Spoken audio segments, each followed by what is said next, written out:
다들 이제 많은 yarche Hôm nay Pháp hội mùa hạ Manongok ngày thứ tư,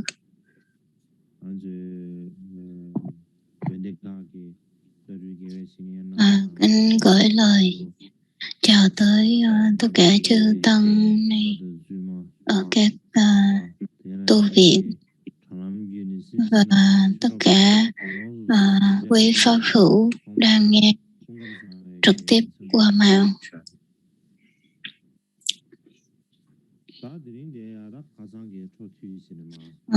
Nay chúng ta tiếp tục cái chính đó chính là chủ đề chính của ngày hôm nay là cái cách mà tăng đoàn được ra đời và các cái tự viện được ra đời như thế nào và giới luật được ra đời như thế nào.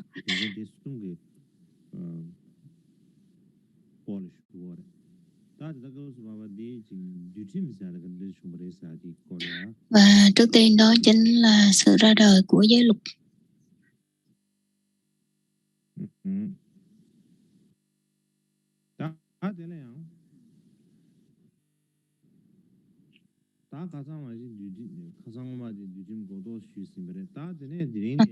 Hôm trước thì cũng đã có trình bày sơ lược về giới luật, và hôm nay tiếp tục đó chính là nói về giới luật được ra đời là vì sao? Vì không có sự trì giữ giới cho nên là giới luật mới ra đời. Nói bây giờ mà có giới luật thì cũng là phải nhớ ơn cái sự mà không trì giới từ cái thời trước, nhờ họ mới không có được giới luật. Nên vào khoảng thế kỷ thứ 19, một vị học giả người Anh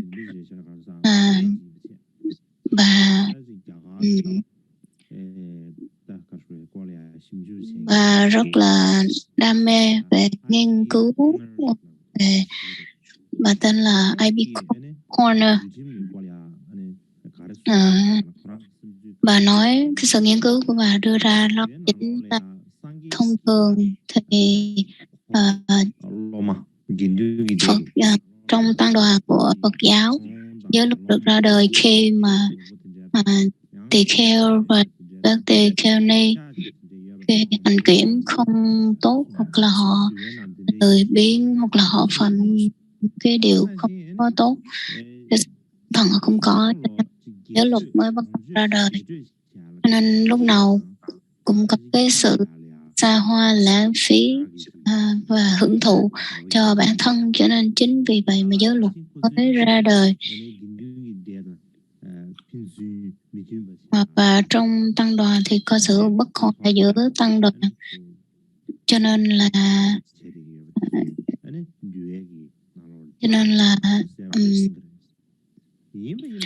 giới luật mới ra đời. Nên khi mà xem giới luật, xem giới thì mình sẽ biết, xem luật thì mình biết được rằng là giới luật được ra đời. Nhưng mà cái sự giới luật của ra đời, nếu mà mình nhìn vào cái phương diện đó thì là không được, bởi vì rằng là nhìn vào cái điều, những cái hành kiểm không tốt của những vị tăng có lỗi này thì mình sẽ hiểu lầm, và mình không có hiểu hết cái cuộc sống của chư tăng thời Đức Phật.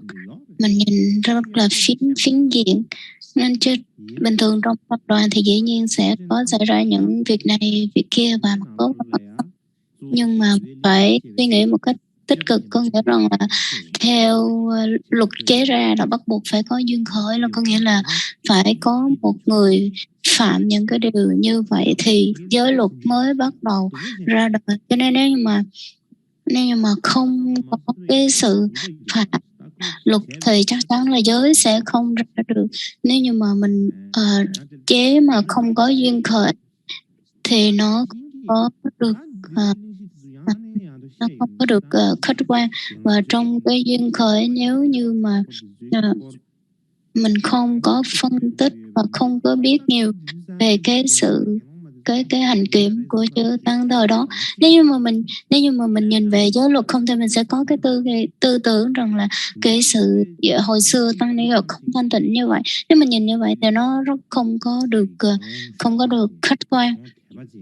Vào cái thời của Đức Phật mà chư tăng có cái hành kiểm tốt là những cái bậc thánh giả rất là nhiều, nhưng mà mình không có chú ý tới thôi. Cũng vậy, khi mình cần phải suy nghĩ rằng là trong luật những vị tỳ kheo và tỳ kheo ni có rất là nhiều cái oai nghi tế hạnh của họ, cái đức hạnh của họ rất là nhiều, rất là tốt, nhưng mà lúc đó họ nhìn thấy những cái người khác mà phá giới hoặc là những cái hành kiểm không, họ cảm thấy bất nhận dữ lắm.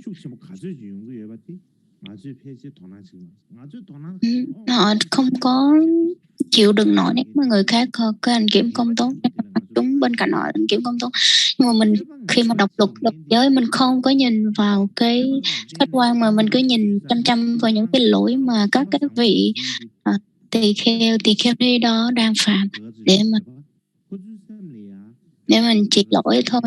Nên là nếu mình nhìn vào cái mặt tốt thì mình sẽ hiểu được nhiều hơn, mà lúc đó mình không bao giờ suy nghĩ tới những cái vấn đề, mình không nhìn vào mặt tốt, cho nên đây là cái điều mình rất là đáng phải tư duy. Cho nên rằng là đối với những người có cái hành kiểm không tốt thì lúc nào nó cũng xuất hiện, đời nào cũng xuất hiện đó, chứ không phải là một mình chỉ thời Phật đâu, mà cho tới thời nay, thời Phật cho tới bây giờ vẫn có rất là nhiều người cái hành kiểm rất là tốt, cái đức hạnh của nó rất là tốt. Nhưng mà đối với những người biết, nếu mà mình nhìn vào cái khía cạnh của lịch sử thì mình sẽ thấy được rằng là đối những cái người mà tỳ kheo ni mà cái hành kiểm không tốt, đức hạnh không tốt đó, mình phải tri ân họ, bởi vì rằng nhờ họ thì mới có giới kinh, có nghĩa là việc giải thoát kinh. Nếu như mà không có họ, có những cái hành kiểm không tốt đó, cái đức hạnh họ không tốt đó, không thể hiện ra những cái hiện tướng như vậy, thì chắc chắn là Đức Phật sẽ không chế giới. Và Đức Phật không chế giới thì sẽ không có giới kinh, mà không có giới kinh thì cũng không có việc giải thoát kinh, nên nó không có luật. Cho nên lúc nào cũng, nếu mà cái thời của Đức Phật nó thanh tịnh, tất cả các chư tỳ kheo ni, tăng ni đều thể hiện cái sự thanh tịnh, không có bất kỳ một cái sự dơ bẩn nào, hoặc là luôn luôn tinh tấn, thì chắc chắn là sẽ không có luật tạng xảy ra, sẽ không có luật tạng. Mà không có luật tạng thì không có giới luật, không có giới luật thì không có luật, thì không có giải thoát kinh, mà không có giới kinh, bởi vì tất cả mọi người ai cũng tốt hết. Thì tốt hết thì làm sao mình lấy cái gì để mà mình có thể phân tích và học hỏi bây giờ? Nếu như mà mình không có phân tích và học hỏi để phân tích như vậy, phân tích để học hỏi như vậy, thì chắc chắn là bây giờ mình làm sao có cái sự tiến bộ. Cho nên là trong kinh việc giải thoát ghi rất là nhiều và ghi lại rất là nhiều, và trong đối với những phương diện các cái nhà nghiên cứu về lịch sử thì họ phân tích về cái cuộc đời của tăng đoàn cuộc sống của tăng đoàn thời Đức Phật cho tới bây giờ. Họ có cơ hội được nghiên cứu, đó chính là nhờ vào cái duyên khởi của giới luật. Nếu mà không có duyên khởi của giới luật thì chắc chắn rằng họ sẽ không có cái gì để nghiên cứu. Đối với các nhà sử học, họ không có gì để nghiên cứu. Cho nên rằng là so với các nhìn từ phương diện của các nhà sử học, và phải rất là cảm ơn lục tạng, hoặc là cảm ơn những cái người mà hành kiểm không có tốt với Đức Phật. Cho nên là cái bà Horner này, bà nói cái nghiên cứu của bà vào cái thời đó, đối với tôi thì tôi sẽ thêm vào một số ý. Đối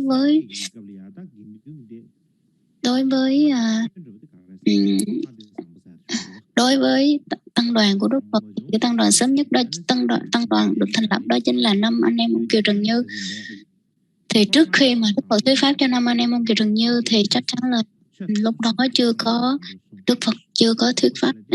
Năm anh em ông Kiều Trần Như là một trong những cái đội chúng đầu tiên mà Đức Phật thuyết pháp, thì lúc đó mới thành lập tăng đoàn. Cho nên là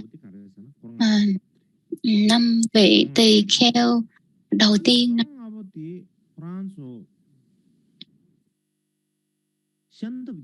tỳ kheo đầu tiên này Đức Phật đã dạy cho ông đắp cái y như thế, mặc cái y phục của Đức Phật dạy. Bởi vì trước khi Đức Phật dạy thì họ vẫn ăn mặc bình thường chứ không có theo cái ý luật của Phật, cho nên là bị cư sĩ họ đánh giá, họ nói rằng là các ông ăn mặc gì đâu mà kỳ quá, giống như cái khố mà ở Ấn Độ họ hay mặc ấy, một cái khố họ cứ bàn qua bàn mặc đi đó, thì cửa hàng cư sĩ họ mới quở trách.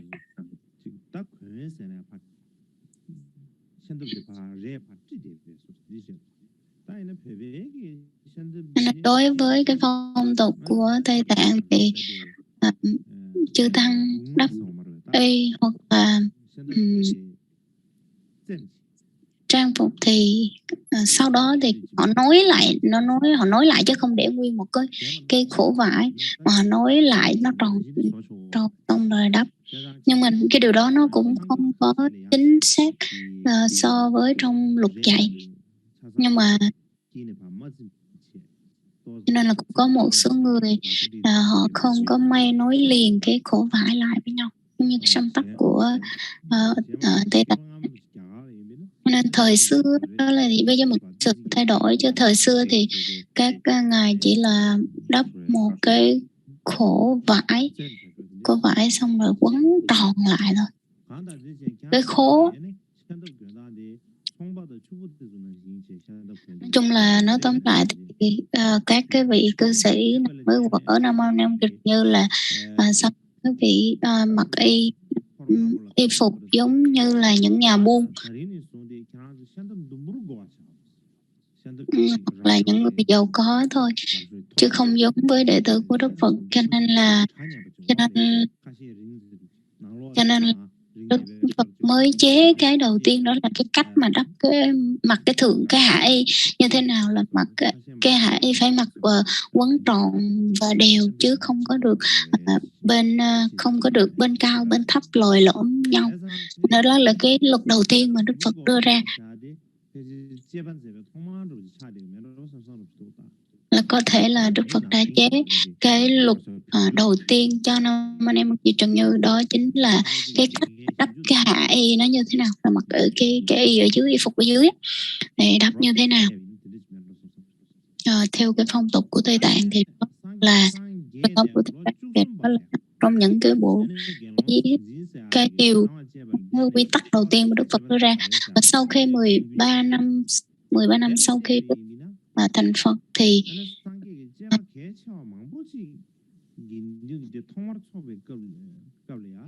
thì có một vị làm cái hành bất tịnh, vị tên là Bada và Sang là làm bất tịnh hạnh.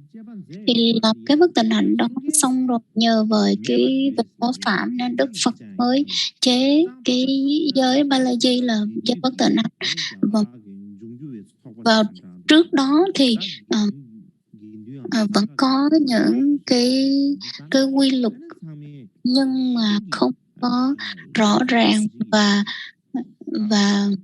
dường như mọi người vẫn là bảo hộ lẫn nhau, nhưng mà chưa có cái sự sai lầm, chưa có cái sự phạm, cho nên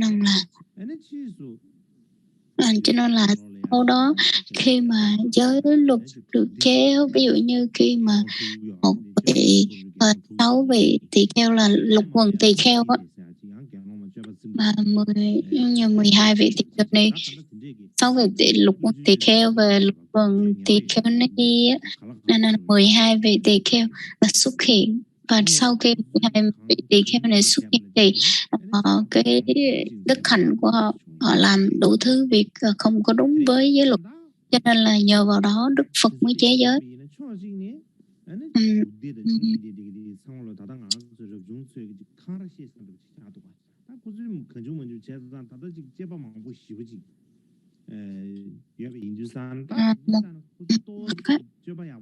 Một mặt thì nếu mà mình đánh giá rằng là nếu như mà tốt hơn một chút hoặc là có hình kiểm hơn một chút thì chắc có lẽ là Đức Phật đã chế giới ít hơn hoặc là không có nhiều như bây giờ.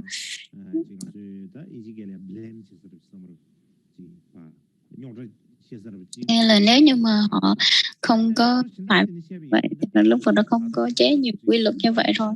Nên mà giờ một mặt khác khi mà mình nhìn rằng là đối với hàng cư sĩ hoặc là bây giờ mình nhìn lại thì mình thấy là mình riêng họ đã hiện những cái tướng như vậy để mà mình có cái bộ luật hoàn thiện như bây giờ.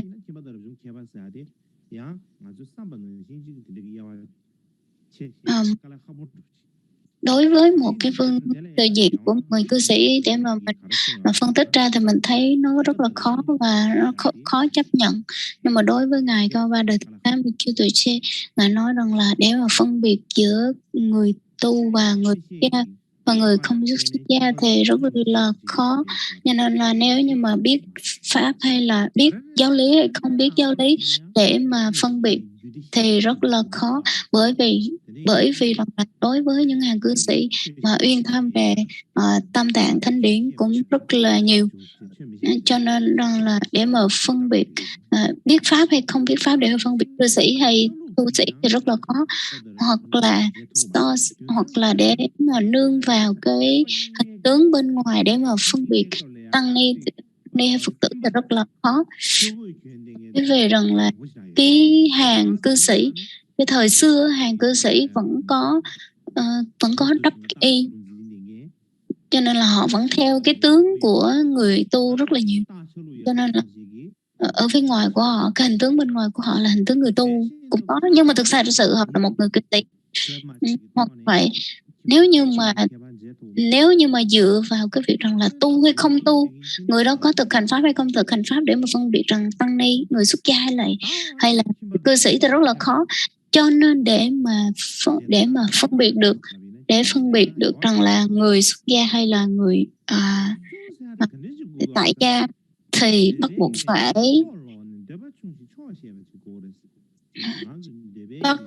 phải thể hiện cái việc là thể dục tri túc, chẳng hạn như là những người không có tham đắm và không có ham thích những cái điều vật chất của thế gian, và những người thiểu dục uống ít, hoặc là những cái người mà biết tiết kiệm hoặc là biết đủ trong ăn uống ở ngủ nghỉ, và thân khẩu ý của họ lúc nào cũng trong chánh niệm và tỉnh giác, là đối với những người gọi là người xuất gia đó.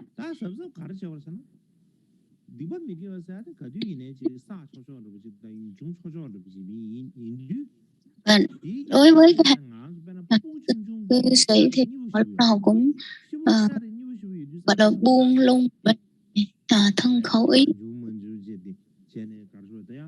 giống như là một đứa con nít mà nó luôn đi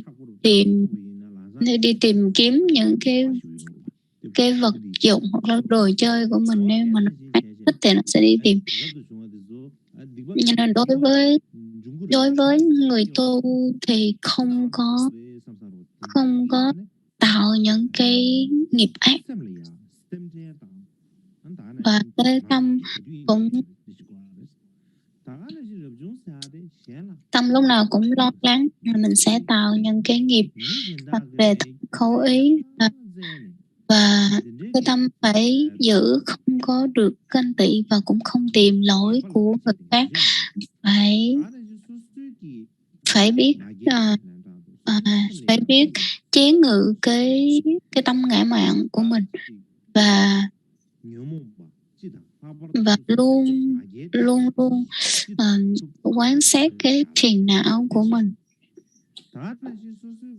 Hoặc là phải nào cũng thể hiện một con người đầy đủ oai tế hạnh. Thì qua những cái hạnh kiểm như vậy thì từ hàng trời hàng người họ mới thấy được rằng là một người xuất gia là phải như vậy. Thì họ nói rằng họ mới nghĩ rằng là nếu như mà không quy y những vị xuất gia này thì quy y không có đảnh lễ những vị thì không thì đảnh lễ ai.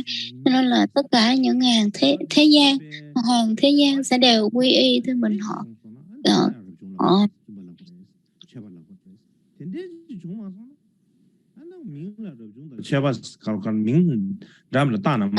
sẽ cung kính. Nếu như mà mình không có những cái hành kiểm như vậy, nhìn bên ngoài mình không có những cái hành kiểm như vậy thì chắc chắn là cái hàng trời người họ sẽ không có quy y mình. Và đó là cái điều mà cần phải, cái điều đáng kính nơi người tu. Cho nên đó là cái cách để mình phân biệt như thế nào người tu và một người xuất gia và một người cư sĩ, là chủ yếu là cái việc tu và cái hành kiểm của họ, cái đạo đức của họ. Nếu như mà trong luật mà không có những cái điều này để mình phân tích, không có nương vào luật để mình phân tích những cái điều này thì chắc chắn là mình sẽ không có được những cái sự phân biệt một cách rõ ràng và rành mạch và mình định như thế này. Nên là nhìn vào cái sự phạm của các cái vị thời của Đức Phật thế giới, nhìn vào thì mình đôi lòng tay là nhớ ơn họ để họ đã hiện tướng như vậy.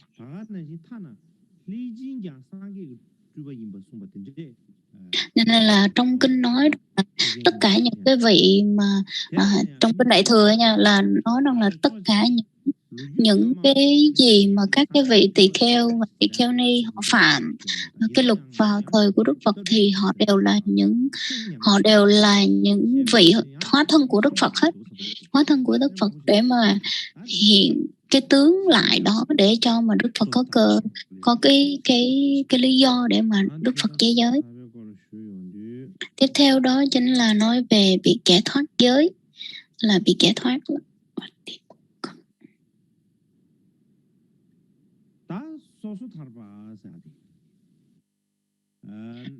Tiếp theo là việc giải thoát.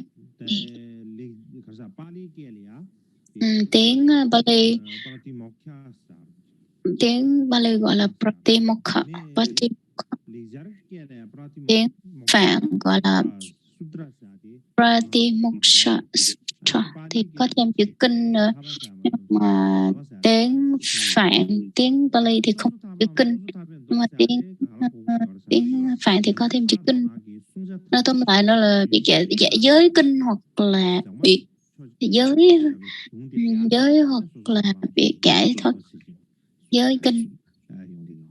Ý nói là kinh nói về giới luật. Ở trong này nói là cái gì? Ý nói là có 250 hoặc là 253 giới, vân vân trở lên đó. Và trong này không có nói về cái cách mà yết ma và kiết giới như thế nào, chỉ nói về giới thôi. Cái chữ mà Pratimokha là giải thoát, việc giải thoát đó. Thì tiếng Tây Tạng nghĩa là gì? Dịch Tây Tạng nghĩa là gì? Nghĩa rằng là trong một vị Chime Shenyin, ông này viết rằng là vị này có 3 cách giải thích khác nhau về chữ việc giải thoát. Việc giải thoát có nghĩa Prati có nghĩa là Pratimokha. Prati có nghĩa là biệt, là riêng biệt. Mokha có nghĩa là giải thoát, là biệt thoát là tự giải thoát, hoặc là mỗi giải thoát. Giải thoát có nghĩa rằng là việc giải thoát nghĩa là mỗi người nếu mà giữ được giới luật thì rằng là mỗi cái cá nhân đó họ sẽ được giải thoát ra khỏi cái vòng cái sự cái cõi thấp hơn. Nếu như cho nên là người khác không có giữ giới luật để mà mình lợi ích cho người này được, cho nên là chính mỗi người phải giữ giới của mình thì mới có thể thoát ra khỏi cái cõi thấp, đó chính là cái cõi khổ. Cái nghĩa thứ hai đó chính là prati, có nghĩa là đầu tiên hoặc là trước tiên, và moksha có nghĩa là giải thoát, cũng giống như cái đầu tiên. Và nếu mà kiếp nghĩa là có nghĩa rằng là giải thoát những người giải thoát đầu tiên, có nghĩa rằng là khi mà mình đắc cái giới ở cái phút đầu tiên, trong cái phút đầu tiên mà mình đắc giới đó thì mình đã giải thoát ra khỏi cái vòng các cái đạo xấu hơn, gọi là cái cõi dưới rồi.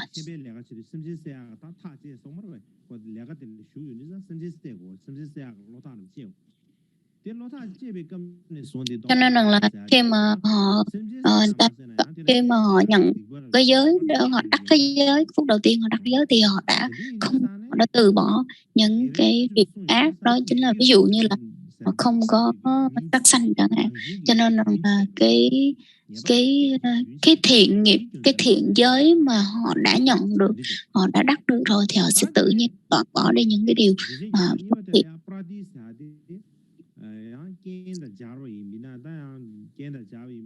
Và cái giải thích thứ ba đó chính là cái prati, có nghĩa là cái duyên hoặc là cái phương pháp, và moksha có nghĩa là giải thoát. Moksha có nghĩa là giải thoát, thì cái chữ prati moksha này có nghĩa rằng là cái phương pháp giải thoát.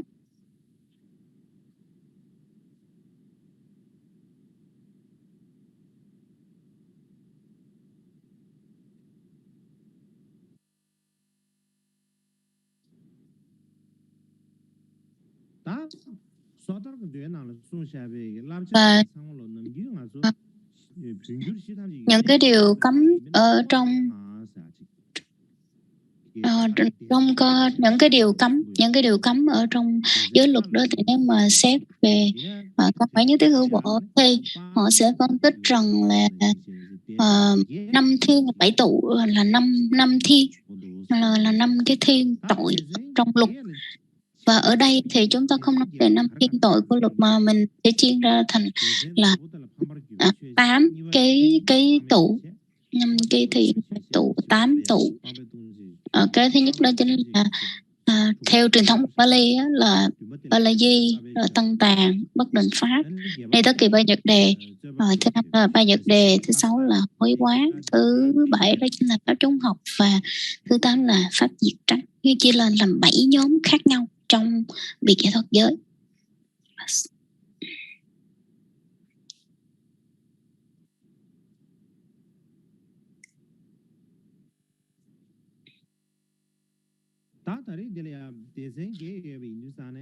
Trong 8 cái nhóm đó thì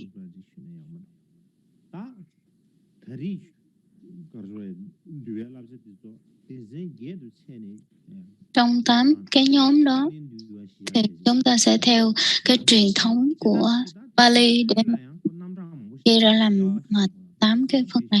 Và trong đó thì nó có rất là nhiều phần, nhưng mà mình không có đi quá sâu, bởi vì rằng là một mặt thì không có đủ thời gian, một mặt là mình nói đi rộng vào giới luật quá thì cũng không được tiện ở đây. Chủ yếu mà mình muốn phân tích ở đây đó chính là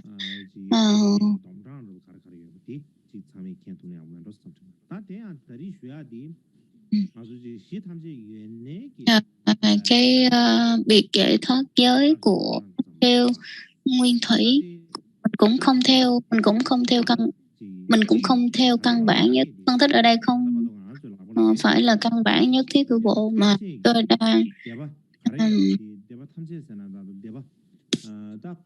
đang phân tích theo đó chính là cái sự phân tích chung trong giới luật. thôi. Và các vị họ phân tích như thế nào, mình xin tóm lược lại thôi chứ mình không có đi phân tích vì một cái bộ nào. Nên tôi nghĩ rằng là cái điều mình phân tích thì các vị có sẽ dễ dàng bắt hơn. Trong lục tạng hoặc là cái bộ lục giải ở trong 18 bộ.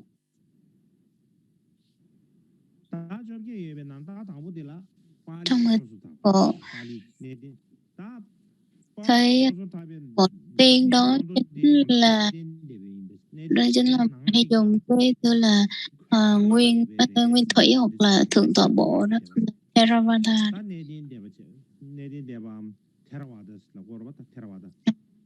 Mình hay dùng là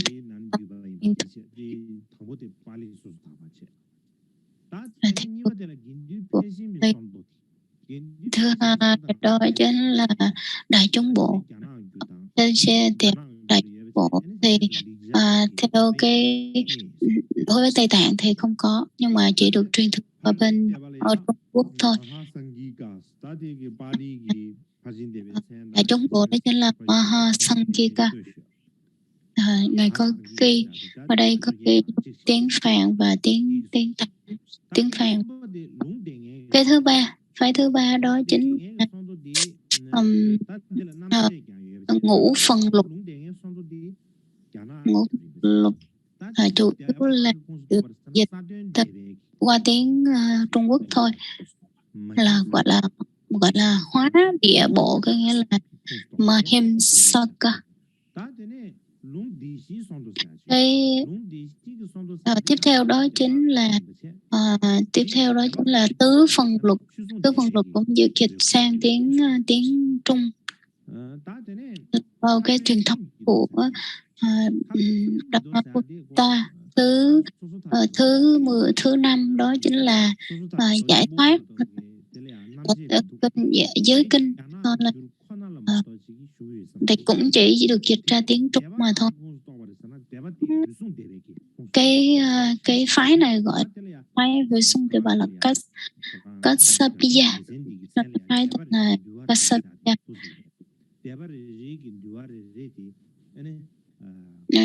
Ở đây nó là mỗi trường phái thì nó có một cái lục, họ soạn ra một cái bộ lục mà họ trì giữ riêng.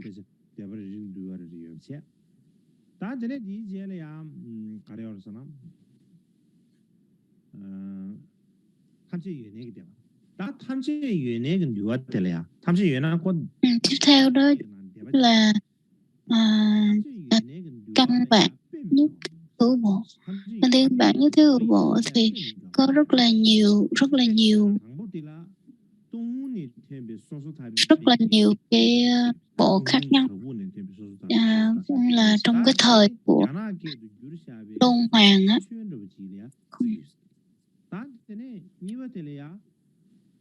Và cái này chỉ được dịch ra tiếng Hoa. Trong cái bộ lục của căn bản cái bộ rất là nhiều cái bộ nhỏ. Cái bộ nhỏ tiếp theo đó chính là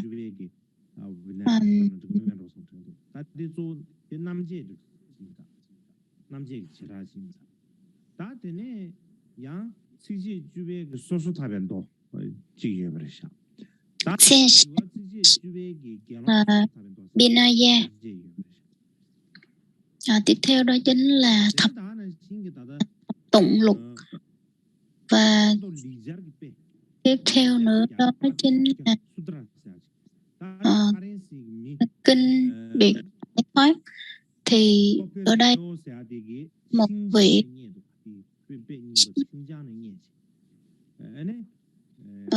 được tìm ra tại cái Xinjiang.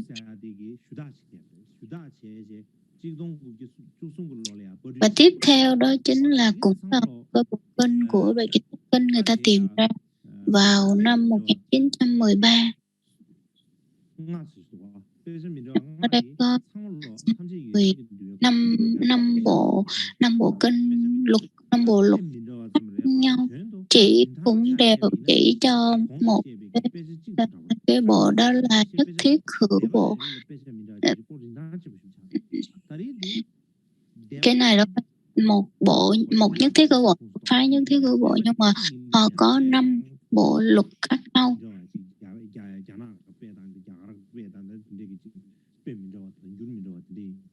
Cái này đều được dịch qua tiếng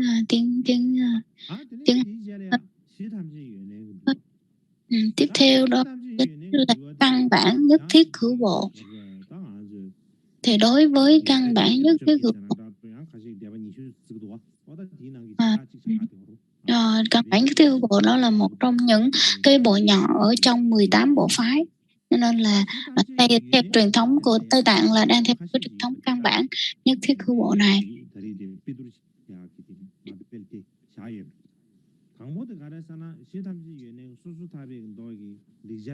Trong kinh Biệt Giải Thoát, cái một vị tên là Vaneji thì nói rằng ở cái vùng Pakistan hồi xưa thì nó nằm trong cái vùng quốc độ ở Kashmir. Những cái một cái bộ kinh này được nó làm tiếng Phạn, được được phát hiện ra ở trong một cái bảo tháp ở cái vùng Kashmir. Nó ở Pakistan, bây giờ là nằm ở Pakistan. Lúc đó người ta phát hiện là khảo cổ ra được cái bộ kinh này thì nó vẫn còn rất là hoàn chỉnh và nó còn rõ ràng chứ không có bị hư hoại gì hết. Và kinh tiếp theo đó chính là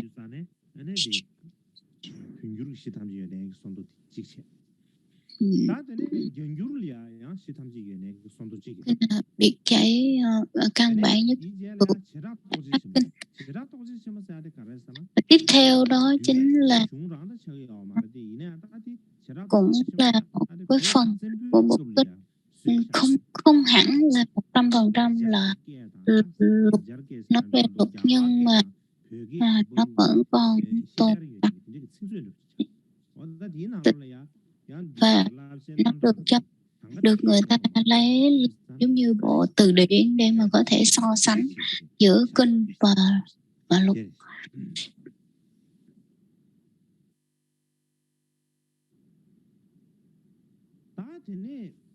Một cái bộ luật khác chính là một cái bộ luật nhưng mà không có rõ lắm, không có biết rằng đây có phải là luật hay không, nhưng mà nó là một cái bộ kinh, không biết là thuộc cái phần lục tạng hay là cái sự luận giải của, nhưng mà có tiếng Phạn và tiếng Hoa luôn. Nó không phải là Biệt Giải Thoát kinh, không nằm trong lục tạng, nhưng mà họ phân tích rất là nhiều và cái sự trì tụng trùng tuyên luật của ngài Ubali đã có trích trong này, cho nên chính vậy mà cái bộ luật nó quan trọng. Và tiếp theo đó chính là một cái bộ luật Dua Nhà Nhi, thì nó thuộc cái trường phái là Sam hay là Cua Tề Ba.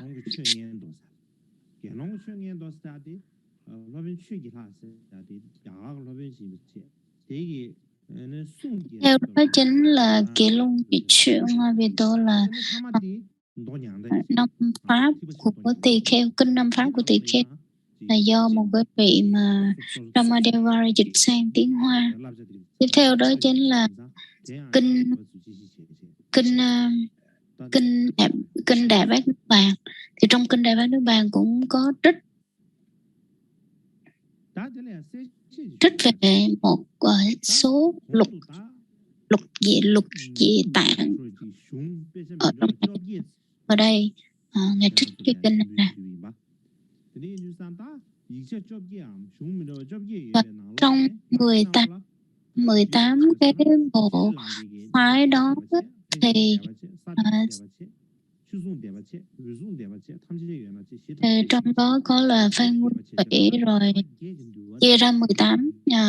Ngài đang biết rằng là có 18 bộ phái đó đều có tất cả,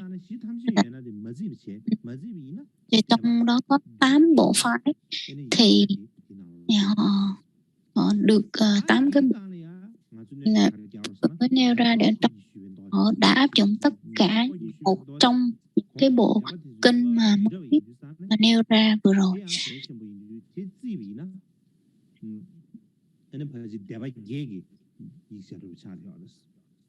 Nếu như mà có nếu như mà bỏ cái bộ kinh mà nhiều tổ là kinh mà Ubali vấn đáp ấy, mình bỏ cái bộ kinh đó ra thì nó chỉ có 7 bộ thôi.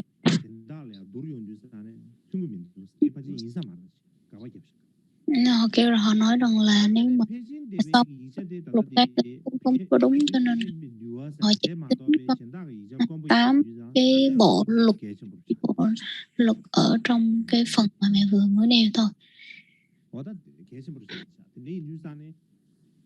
Nên trong những cái điểm nghiên cứu rất là quan trọng, nên là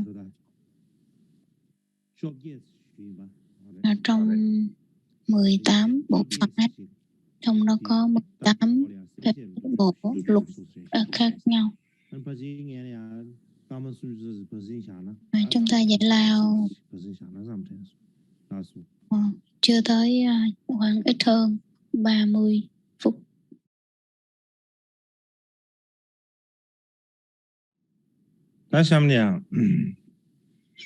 Tiếp theo, xin tiếp tục phần giới luật. Nói về những cái bản luận giải hoặc luận tạng trong 18 trường phái và các vị học giả họ cứu như thế nào. Nói về các cái bản mà nghiên cứu của các vị học giả thì nó khác nhau như thế nào. Thì chủ yếu là cái phần số lượng giới luật, số lượng giới luật, rồi các cái pháp học pháp, các cái giới luật có làm bao nhiêu pháp trung học, nó khác nhau như thế nào.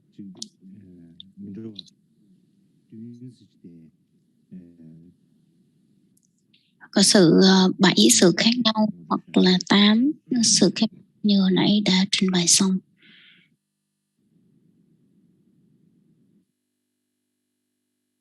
Tiếp theo đó chính là các cái bản nghiên cứu của một số học giả vào năm 1926. Một vị học giả người Nhật tên là Makoto Nagai, trong một cái bản nghiên cứu của ông đã đưa ra sự khác nhau giữa cái giới luật. Và tiếp theo năm 1926, Walt Smithy, một vị học giả cũng đưa ra nói về giới luật tỳ kheo ni. Sách nói là giới luật tỳ kheo ni năm 1927, tên là Watsushi. Một vị tiến sĩ tên là Tetsuro Watsushi cũng viết về giới luật triết học Phật giáo thời sơ khai. Năm 1928 thì một học giả khác Nishimoto Ruyan đưa ra một quyển sách cũng nói về giới luật. Như chỗ này có hơi bị lộ một chút xíu.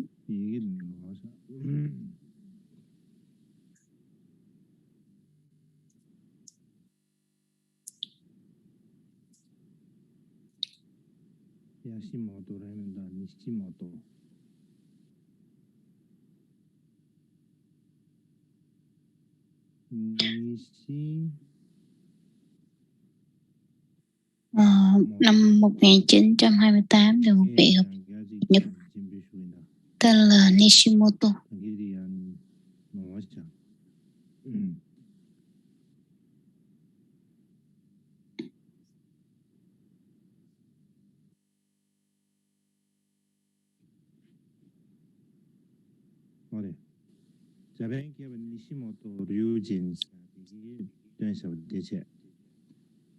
Nishimoto.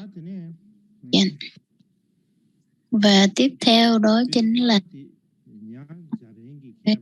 một vị học giả, người Nhật Akano Shigen cũng đã viết một quyển sách so sánh việc nghệ thuật giới. Năm 1940 cũng một vị giả người Nhật cũng là vị ở trên luôn là cũng đưa ra một cái bảng so sánh giữa các giới luật khác nhau như thế nào giữa các trường phái. Năm 1955 thì vị tại Tích Lan tên là Bacho, ông đưa ra một cái kết quả của cái bản nghiên cứu của mình là so sánh rất là sâu về giới luật khác nhau như thế nào. Chính vì vậy mà tôi đưa cái bản nghiên cứu này ra cho các vị xem.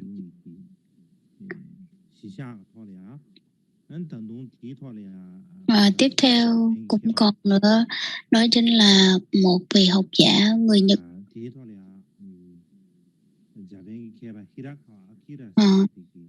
Hirakawa Akira. Vị này cũng nghiên cứu rất là nhiều về giới luật Phật giáo và ông cũng đưa ra một cái bảng so sánh cũng giống như là đã cho các vị xem về 7, 8 và các cái vị học giả họ đã nghiên cứu như thế nào, họ đưa ra những cái bản nghiên cứu của họ 6 hoặc 7 bản khác nhau. Thì vị Hiwakara Achua, cái vị nghiên cứu người Nhật, ông cũng liệt kê một cái bảng so sánh và tôi nương theo cái vị mà Akira này để mà đưa trình bày cho các vị xem. Bình thường thì cái vị Hirakawa Akira này, ông cái cách mà dùng các cái số lượng giới như thế này, ông tóm gọn lại, nhìn chung thì cái sự khác nhau giữa cái truyền thống nó cũng có sự nhau, và mặt khác thì một cái bộ phái chẳng hạn như là căn bản nhất thiết cử bộ thì họ cũng dùng những cái bộ luật khác nhau, rồi căn bản nhất thiết cử bộ họ cũng dùng cái bộ luật khác nhau, cho nên là dường như nó không có cái sự đồng nhất giữa các cái trường phái mà theo các cái bộ.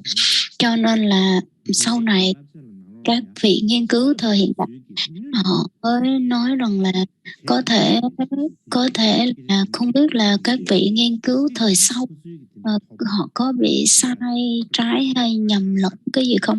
Cái sự nghi ngờ của các vị nghiên cứu thời hiện đại không phải là không đúng, bởi vì họ khi mà họ nghiên cứu họ thấy cái sự khác nhau nó quá nhiều, cái khác biệt nó quá lớn, thì họ có quyền khởi ra những cái nghi vấn như vậy. Và cái sự không có tương đồng giữa đó là có thể họ nghĩ rằng là sau khi mà Đức Phật nhập diệt hoặc là sau thời gian càng ngày càng lâu thì cũng theo phong tục tập quán họ có thể tăng thêm cái số lượng hoặc là hạ bớt cái số lượng giới luật. Nhưng mà cái điều mà không đồng nhất ở đây, quan trọng nhất đó chính là cái sự mà các cái pháp triệt tránh rồi những cái pháp hối quá hoặc là các pháp mà giới chúng học. Đây là những cái thành danh từ ở trong luật học, nếu mà mình không có biết về luật thì chắc có lẽ mình nghe hơi khó. Cho nên là cái sự khác nhau giữa những cái nhóm không quan trọng thôi, cái nhóm giới luật không quan trọng thôi, chứ còn đa số những cái nhóm giới luật căn bản thì nó nằm ở cái thiên căn bản thì chắc chắn nó không có khác. Cho nên nhìn chung thì nó không có, nhìn chung thì cái số lượng nó khác nhau thôi, chứ còn đi sâu vào những cái thiên giới luật chính thì đa số nó không có sai một cái gì hết. Cho nên là chính vì nó thay đổi những cái phần không quan trọng nên cái giới luật nó tăng lên cái số lượng ít hoặc nhiều hoặc là ít hơn thôi, chứ không có bị sai lệch. Những cái thiên mà quan trọng, những cái nhóm mà quan trọng thì nó dường như các cái bộ phái đều giống nhau á, chứ không có.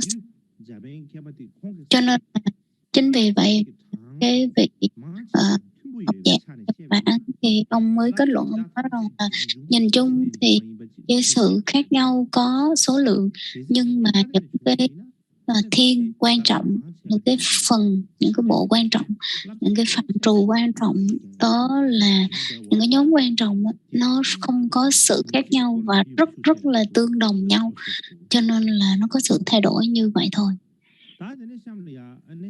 Tiếp theo đó chính là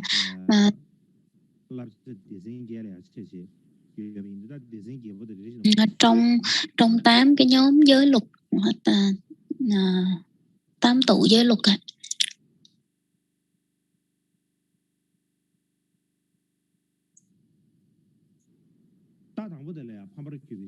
Cái phần thứ nhất đó chính là Balaji, thiên Balaji.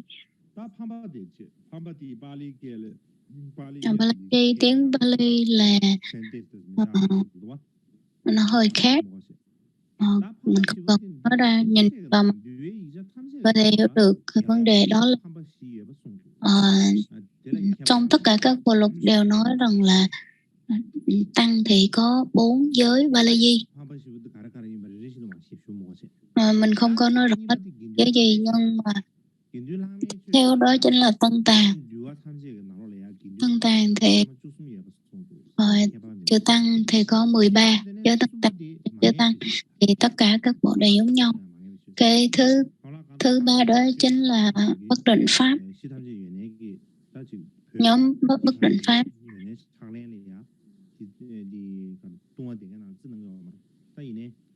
Nhưng mà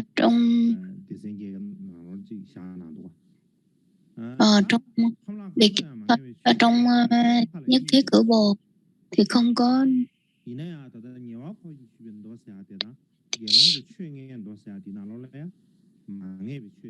Trong cái nhóm mà cái trường phái là nhà Wakor thì họ không có tính pháp này là bất định pháp.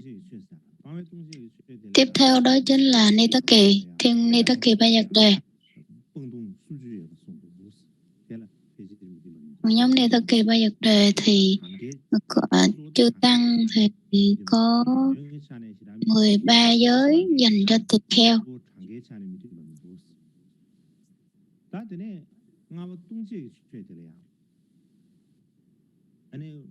Tiếp theo đó chính là Ba Nhật Đề. Ba Nhật Đề thì cũng có một phái nói là 92 giới, có phái nói là 91, có phái nói 90, thì có 3 cái phái khác nhau. Cái phái mà nói rằng là Ba Nhật Đề 92 giới đó chính là từ kinh điển Bali, rồi Mahasamkhika là đại chúng bộ, thường tọa bộ và đại chúng bộ, và phái Upali là phái nhập Wakho, hoặc là ngũ phần luật cũng đều nói là như vậy. Còn 90 giới thì đối với trường phái Dhammakutta.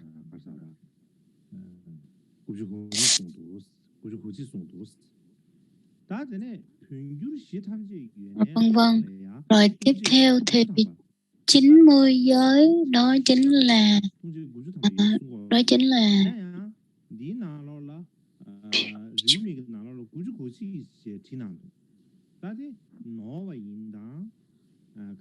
theo Tây Tạng thì nói rằng là có 90 giới Ba Nhật Đề, nhưng mà trong này thì ghi 91, nhưng mà không biết là có sự nhầm lẫn như thế nào hay không, có ghi thêm một cái gì đó hay cái mình không có. Bởi vì chắc là có lẽ là có thêm cái giới mà chặt cây hay là không cho chặt cây gì đó. Mà cái phần này nó liên quan tới căn bản nhất thiết của bộ, có thể thì các phái khác họ để chung vào, còn Tây Tạng thì họ để riêng chẳng hạn như vậy. Cho nên là một cái số lượng, một giới hai giới nó khác nhau một chút xíu.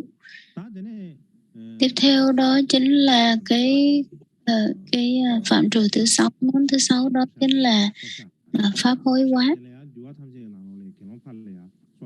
Thì có 4 pháp hối quá, tất cả dường như là giống nhau. Cái tiếp theo đó chính là pháp chúng học.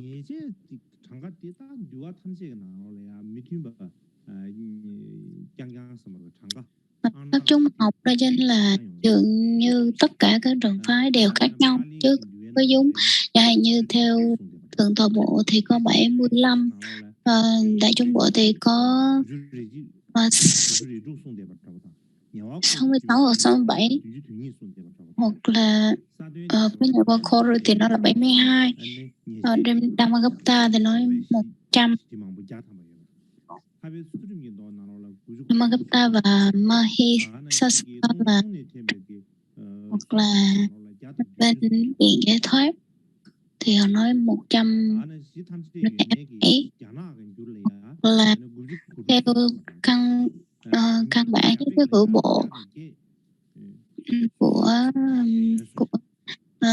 công cái bộ được dịch vào tiếng Hoa thì có 96, và bản viết tay bằng tiếng Phạn thì nó là 108. Nhưng theo tiếng Tây Tạng thì nó là 112 giới, nhưng mà trong cái bản mà thống kê thì người ta chỉ ghi 108 thôi, nên mà không biết có sự sai biệt nào ở đây. Và tiếp theo đó chính là pháp diệt tánh. Thì tất cả các cái pháp diệt tánh thì có 7 pháp diệt tánh, đa số đều có là 7 pháp diệt tánh, nhưng mà theo một trong hai trường phái khác thì họ không có trích là 7 pháp diệt tánh, nếu nó không có rõ ràng ở trong này. Thì đó là những cái bộ mà khác nhau như thế nào. Thì tôi đưa cho các bạn xem cái bản, cái sơ đồ, các bạn thống kê, mà dường như nó không có cái sự khác nhau lắm. Những cái chính, những cái quan trọng thì nó đã được giống nhau.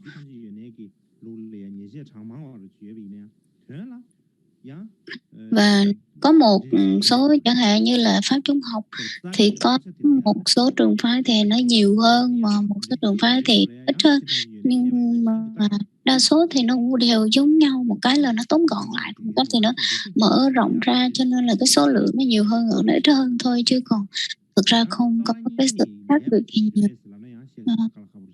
Nếu như mà mình phân tích ra một từng giới thì nói rằng là bên phái này không có cái giới này thì có đúng không, thì nó cũng rất là khó. Sau đây tôi cho cái bản thống kê nó khác nhau như thế. Theo từng giới, chẳng hạn như là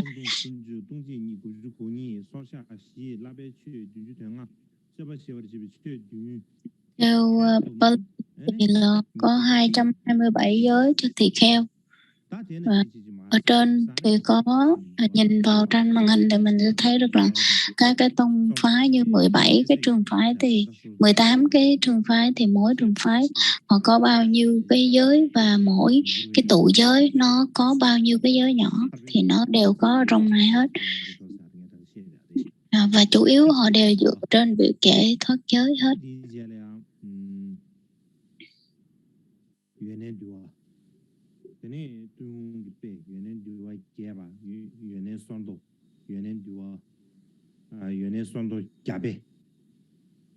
Mười tám cái trường phái này đã trích lục ra hết 18 cái trường phái, và mỗi trường phái có bao nhiêu giới đều có hết.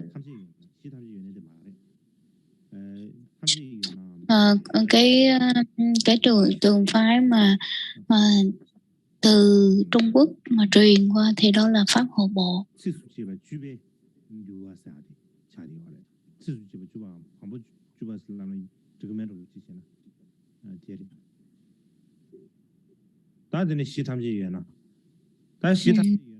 Cái từng phái hết, nhưng mà ở đây con không có tên của từng phái bằng tiếng Việt đâu, bởi vì cái này không có không biết trong từ điển thì không thấy.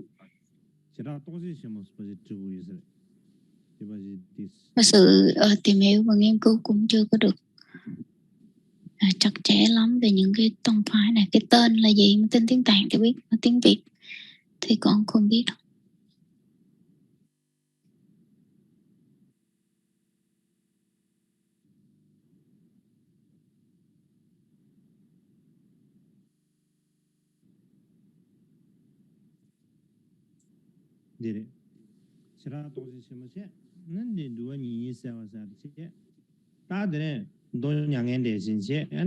Và theo trong đó thì có trích từ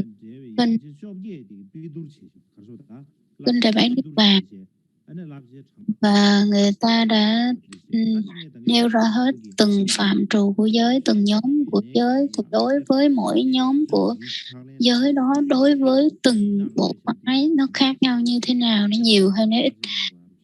Thì trong này nó có những cái sự khác nhau rất là nhiều, cho nên mình cần phải, nếu mà ai có hứng thú thì có thể tự nghiên cứu thêm. Đa số dựa trên cái bản nghiên cứu của vị Harakiwa Akira, cho nên là ông trích và ông nghiên cứu, ông mới thông báo ra cái bản kết luận của ông như thế này. Ông nghiên cứu rất là kỹ, và đây là cái bản nghiên cứu của ông đó, của vị học giả người Nhật.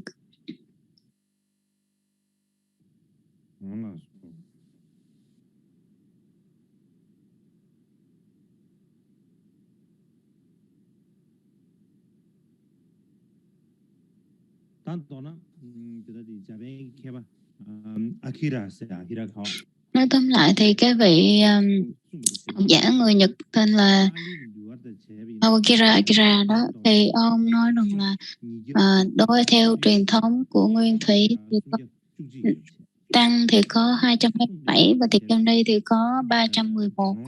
Và theo Đại Trung Bộ thì có 250 cho tăng, 384 cho ni. Và đối với Tây Tạng thì 253 cho tăng và 364 cho ni. Không biết có lục về 364 hay không. Và nhìn chung thì nó có cái sự khác nhau một chút xíu. Và đa số những cái tụ giới chính như là Balaji, Tăng Tạng, Ni Tất Kỳ Ba Dật và Tiên Ba Dật Đề thì nó đều không có nhau, và đa số đều là giống nhau, dù cho cái trường phái nào, hoặc là trường phái từ bắt đầu cho tới cái trường phái mà mới ra đời, thì nó ra đời sau này thì nó vẫn là giống nhau chứ không khác nhau về 4 cái thiên chính. Và trong giới luật thì trước tiên đó là lúc nào trong truyền thống Tây Tạng cũng có những cái lời phát nguyện để mà mình thọ giới.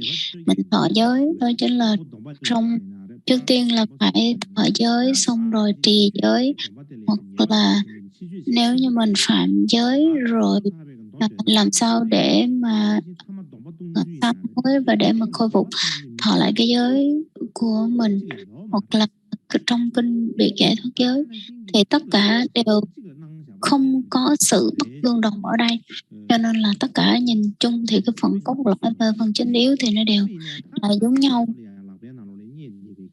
Nhưng mà đối với chúng ta, những cái tài liệu mà chúng ta đang có ở đây về các cái trường phái, nhìn chung thì mình thấy là nó có sự khác nhau như vậy, nhưng mà mình không biết là nó có chính xác hay. Đây là những cái nghi vấn. Vào trước đó thì dường như không có sự khác biệt. Vì sao? Vì rằng là đối với cái đất nước Tây Tạng thời xưa, vua cấm không cho dịch nhiều các cái bộ lục tạng khác nhau, mà vua chỉ cho một mình cái luật của phái căn bản như Xứ Hữu Bộ thôi, chứ không cho dịch bất kỳ một cái bộ luật khác mà ra. Cho nên là cái điều đó không biết, mình không rõ, nhưng mà như là vua đã cấm và không cho phát hành.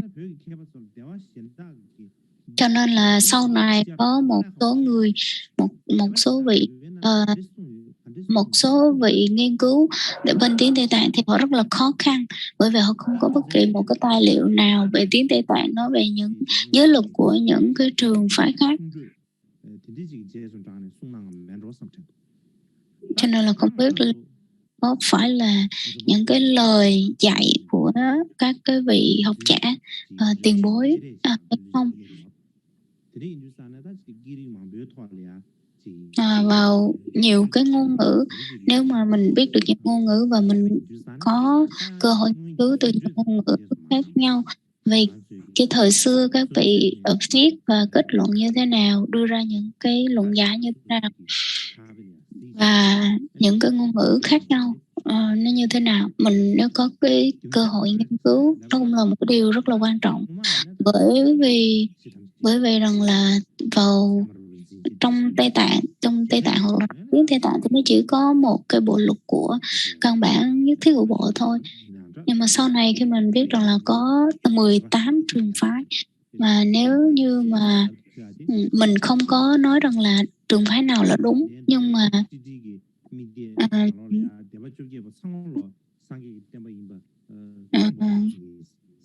cũng cái vị mình không có bác bỏ bất kỳ một cái trường phái nào, nhưng mà trong giấc mơ của vua Titi, không biết vua này tên gì, vua tên là Titi, thì ông cũng có một giấc mơ và ông khẳng định rằng là 18 trường phái đều là những cái trường phái mà đều theo và nguồn gốc cốt lõi từ giáo lý của Đức Phật, chứ không có bị sai lệch. Đó là cái lời của vị vua này khẳng định như vậy. Và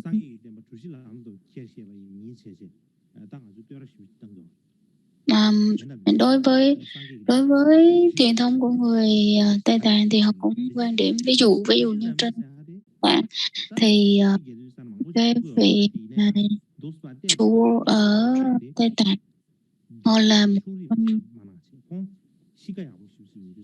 những cái truyền thừa của Đức Phật, nhưng mà mình vẫn không có tư tưởng phân biệt hoặc là đứng bên này bên sự gọi là bác bỏ bên kia gì hết. Lúc nào cũng nhìn trong phương diện trung lập để mà nhận xét tất cả các cái trường phái nó như thế nào. Này mình nhìn khách quan thì mình thấy đều cần nên tôn trọng và cung kính tất cả các trường phái lẫn nhau. Ở trong cái truyền thống của Gautama thì dù mình theo trong tăng đoàn nào thì cũng không nên phân biệt và tôn trọng, và bởi vì họ đều là những cái thành phần mà đi theo giáo lý chân chính của Đức Phật. Nói tóm lại thì dù nếu như mà mình biết rõ được cái giới luật ở cái tông phái của mình thì mình sẽ dễ dàng phân biệt được và không có bị lẫn lộn giới luật của những tông phái khác, để mình có thể giữ gìn và trì giới một cách hơn. Nói tóm lại thì theo cái sự giải thích của một số vị học giả Nhật Bản thì họ nói rằng là vì cái duyên khởi khác nhau cho nên rằng là có cái sự giới luật nó ra đời, những giới luật ra đời cũng khác nhau, và cái duyên khởi để mà trước khi Đức Phật chế giới, liên duyên khởi có nghĩa là một người nào đó phạm hoặc là làm sai thì nương vào đó Đức Phật mới chế giới, cho nên rằng là giới luật ra đời theo cái hoàn cảnh như vậy. Và mình cần phải hiểu được rằng là vào cái thời Đức Phật chư tăng sống như thế nào, cái cuộc sống của tăng đoàn như thế nào, họ ăn ở sinh hoạt và cái nghi thức cần phải làm như thế nào, và cái cách mà tăng đoàn kiết giới và yết ma như thế nào. Nói tóm lại thì trong kinh Bị Giải Thoát Giới hoặc là trong giới kinh làm gì cho mình thấy được rằng là vào cái thời của Đức Phật thì tăng đoàn sống như thế nào, và nhờ giới luật thì cuộc sống của tăng đoàn trở nên có tổ chức hơn, và không phải Đức Phật chế giới trong vòng 1 ngày 2 ngày, mà trong một cái thời gian rất là lâu dài Đức Phật đã chế giới để cho bây giờ nó mới có một cái hệ thống giới luật hoàn thiện.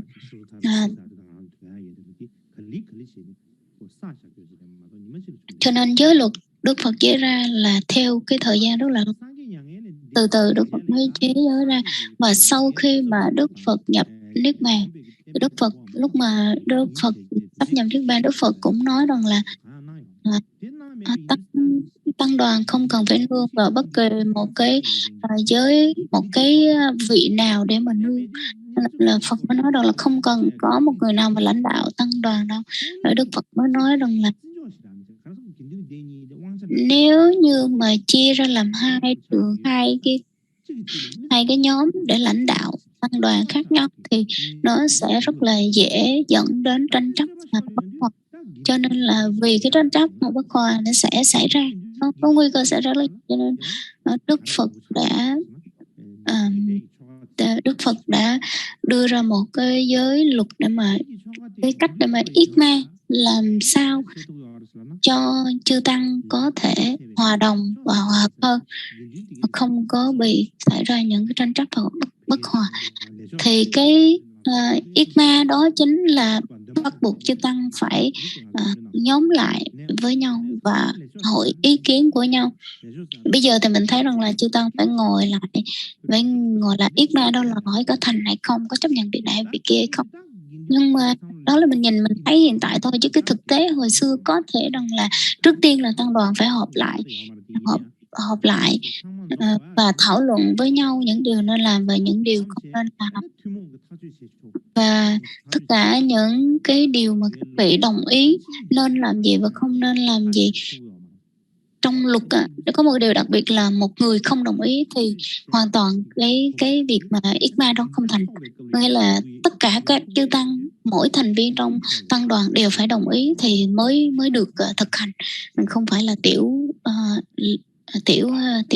ra gì hết, mà bắt buộc tất cả các thành viên trong tăng đoàn đều phải chấp nhận thì cái việc mà ra cái quy luật đó nó mới thành. Tiếp theo đó chính là những người nào có năng lực lãnh đạo tăng đoàn, hoặc là cái người mà trưởng thượng ở trong tăng đoàn thì ai là người có cái quyền đó. Thì đối với cái vị học giả Esagoya, vị này mới nói rằng là khi mà vào cái thời Đức Phật còn tại thế đó thì Đức Phật là một người lãnh đạo là tăng đoàn, là dĩ nhiên là Đức Phật rồi. Nhưng mà người ta chấp nhận Đức Phật là vị lãnh đạo của tăng đoàn vì lý do gì?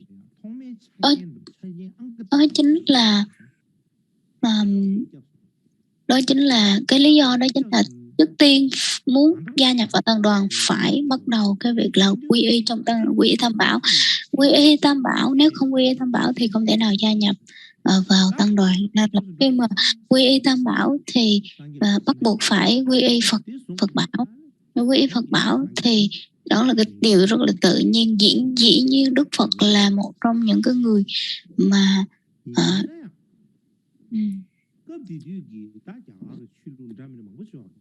trưởng thượng, người mà lãnh đạo tăng đoàn. Đối với những cái tôn giáo khác thì nói họ là một tôn giáo khác thì khác nhau như thế nào? Về vị giáo chủ đó thì khác nhau như thế nào? Vị giáo chủ trong Phật giáo và những tôn giáo khác nhau như thế nào? Có nghĩa là Đức Phật không có bắt buộc chư tăng phải quy y theo mình, mà phải có cuộc sống tự nguyện và phải theo cái sự cái giới luật mà Đức Phật đã đề ra. Nếu như mà mình muốn cả bên những cái tôn giáo khác thì khi mà họ mất, họ nhập diệt thì họ sẽ giao lại cho một người đó để có thẩm quyền mà tiếp nối thừa kế họ. Nhưng mà vào trong Đức Phật, giáo lý của Đức Phật là Phật giáo thì không.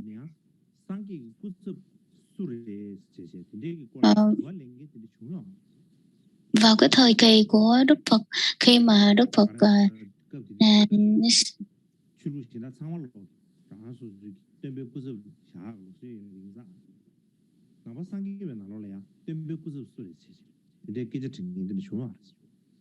vào cái thời lúc Đức Phật sắp nhập Niết Bàn thì cũng có rất nhiều người hỏi rằng là sau khi Đức Phật nhập Niết Bàn thì ai là cái người sẽ kế vị Đức Phật, gọi là lãnh đạo thay Phật mà dẫn dắt tăng đoàn. Ngoài ra thì còn có rất là nhiều cái sự bất đồng giữa Đức Phật và vị Đề Bà Đạt Đa. Mình hay dùng là gọi là ma Ba Tuần, ma Đề Bà Đạt Đa, thì mình hay dùng cái từ như vậy. Nhưng mà Đề Bà Đạt Đa là một con người, là một người anh họ, em họ của Đức Phật, và là có cái sự mâu thuẫn với Đức Phật nhiều. Vì sao? Vì cái vị Đề Bà Đạt Đa này, ông nghĩ rằng là sau khi mà ông thay thế Đức Phật để lãnh đạo tăng đoàn, ông rất là hy vọng như vậy. Nhưng mà Đức Phật là không có chấp nhận như vậy.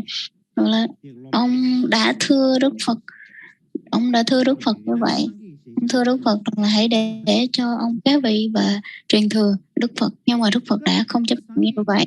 Vào cái thời của Đức Phật không có giao lại tăng đoàn, cũng không giao lại cái quyền của quyền giáo chủ cho vị Đề Bà Đạt Đa. Cho nên qua cái ý đó mình thấy rằng là cái dân chủ là Đức Phật không chấp nhận rằng là dân chủ đâu, bởi vì rằng là không có phải đưa ra bất kỳ một cái quyền hành nào cho một cái vị nào nhất định. Cho nên chính vì vậy mà Đức Phật từ chối cái lời đề nghị khuyên của ông Đề Bà Đạt Đa. Ngoài ra cũng có một số học giả người ta nói rằng là Đức Phật là vị giáo chủ trong tăng đoàn, trong Phật giáo, bởi vì Đức Phật là giáo chủ. Vì sao? Vì Đức Phật là người đưa ra cho mình cái con đường, chỉ cho mình cái con đường và hướng dẫn mình cái cách tu tập thôi, chứ Đức Phật không phải là một cái người mà nắm quyền hành để mà điều hành mình hoặc là quản lý mình. Cho nên rằng là